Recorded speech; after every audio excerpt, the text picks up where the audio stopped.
Finger के साथ पहले इस तरह से मल्टीप्लाई करेंगे।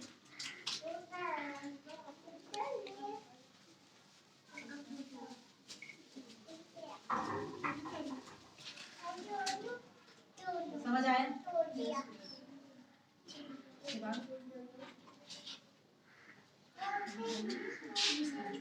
ये इसको यहाँ पर पेनिट्रेशन करानी बहुत जरूरी है, मतलब एक स्टेप ऑफ 8 to 10 टाइम।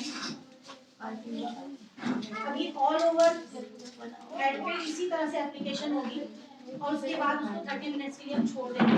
फिर उसके बाद इसको ड्रायर करेंगे पूरे बालों को नॉर्मल टेम्परेचर में 180-160 तक पे रख के हम पूरे बालों को ड्राई करेंगे और उसके बाद आयरन करके ये केराटिन जो हम इनके बालों में, जैसे किसी की बॉडी में से ब्लड